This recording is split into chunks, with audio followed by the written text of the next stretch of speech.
नमस्कार साथियों, टीटीआईबी क्लासेज पर आप सभी का स्वागत है। तो साथियों, हमारा आज का जो सवाल होने वाला है वो होने वाला है फ्यूज़ क्या काम करता है और कैसे काम करता है। साथियों, इन दोनों सवालों का जवाब जानने से पहले मैं आप सभी को यह बता दूं कि ये फ्यूज़ क्या होता है। जो साथियों आपको ये बला जो सामने आपके दिखाई दे रही है साथियों, इसे हम फ्यूज़ कहते हैं। साथियों, ये जो फ्यूज़ होते हैं कई तरीके के होते हैं, एचआरसी फ्यूज़, किटकैट फ्यूज़, अलग अलग तरीके के कई फ्यूज़ साथियों बनाए गए हैं और कई जगह पर अलग अलग जगह पर अलग अलग तरह के फ्यूज़ काम में लिए जाते हैं। तो साथियों, ये फ्यूज़ होता है। साथियों, सबसे पहले तो हमारे सामने जो सवाल आ जाता है, सर ये फ्यूज़ क्या काम में आता है। साथियों, ये फ्यूज़ देखिए, आप सभी को मैं बता दूं, जो फ्यूज़ होता है साथियों, फ्यूज़ एक सुरक्षा युक्ति है। क्या है भाई? सुरक्षा युक्ति है। साथियों, सुरक्षा युक्ति का मतलब ये हमारे सर्किट की, मोटर की, ठीक है, या फिर हमारे घर में जो उपकरण लग रहे हैं उन सभी की साथियों ये क्या करता है भाई? उपकरणों की रक्षा करता है। क्या करता है? रक्षा करता है। ठीक है, सब इतनी बात समझ में आ गई। सर आपने बताया कि रक्षा करता है, लेकिन रक्षा करता किससे है?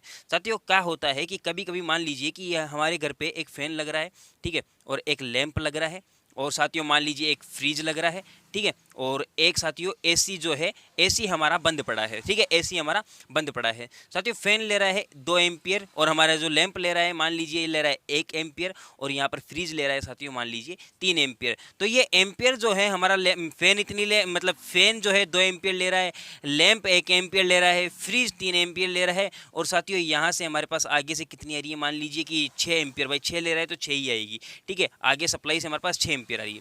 अब हमने क्या किया? अचानक से एसी चालू कर दी, ठीक है, हमने अचानक से एसी चालू कर दी। अब साहब हमने एसी चालू कर दी तो एसी कम से कम लेगी मान लीजिए 6 एम्पियर। तो ये 6 एम्पियर कहाँ से आएगी? क्या इसी में से मतलब बट जाएगी आपसी में, या फिर 6 एम्पियर अलग से आएगी? तो आप सभी को पता होगा कि सर जो है हमारी जो एम्पियर है, जो आई है साथियों, वो लोड के अनुसार बहती है, ठीक है। लोड आप बढ़ाओगे तो आपकी करंट भी बढ़ने लगेगी, लोड आप घटाओगे तो करंट भी घटने लगेगी। मतलब 6 एम्पियर आगे से और आने लग जाएगी, अपने आप ही आने लग जाएगी, हमें कुछ करने की आवश्यकता नहीं है, क्योंकि करंट जो है लोड के अनुसार चलता है। लोड जितना बढ़ेगा करंट उतनी बढ़ जाएगी। तो हमारे पास यहाँ पर इस प्रकार से करंट बढ़ चुकी है। अब आगे से कितनी आएगी? 12 एम्पियर आएगी, ठीक है, 12 एम्पियर आएगी।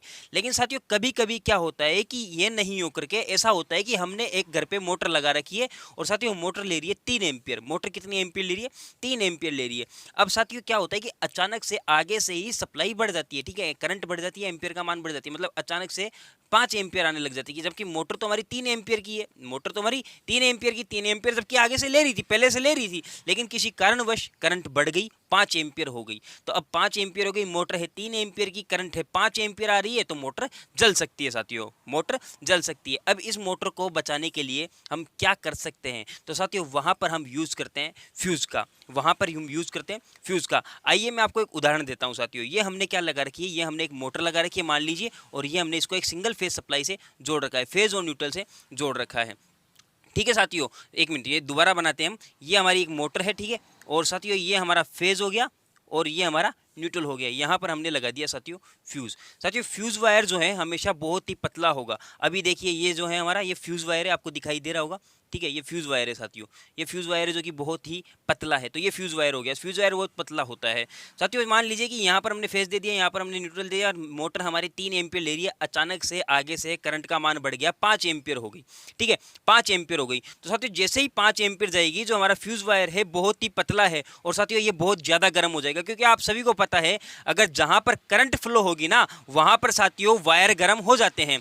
तो यहां पर क्या होगा? ये फ्यूज वायर गर्म होगा साथियों, और गर्म इतना गर्म हो जाएगा कि गर्म होकर के ये पिघल जाएगा। अब आप कहोगे कि सर वायर तो ये भी पिघल सकता था, फ्यूज वायर क्यों पिघला? तो उसके लिए मैं बता दूं कि फ्यूज वायर जो कि बहुत ही पतला है, और हमारा जो सप्लाई वायर होता है वो इसी प्रकार के कम से कम 15-20 वायरों को ऐड करके तैयार किया जाता है। तो साथियों फ्यूज वायर जो है बहुत ही पतला रखना चाहिए। तो फ्यूज वायर किस तरह से काम करता है आप सभी को पता होगा। फ्यूज जो है साथियों किस तरह से काम करता है? जैसे ही सप्लाई का मान बढ़ा, करंट का मान बढ़ा, 5 एम्पियर हुई, हमारा फ्यूज वायर गर्म होगा और गर्म होकर के पिघल जाएगा। तो साथियों इसी तरह से क्या करता है हमारा फ्यूज काम करता है, जो कि आपको बहुत ही अच्छी तरह से समझ में आ गया होगा। तो धन्यवाद साथियों, आप सभी को अगर वीडियो अच्छा लगा है तो लाइक कर दीजिए, चैनल को सब्सक्राइब कर लीजिए और बेल आइकन को ऑन कर लीजिए। धन्यवाद साथियों, हमारे साथ लास्ट तक बने रहने के लिए आप सभी का बहुत बहुत धन्यवाद।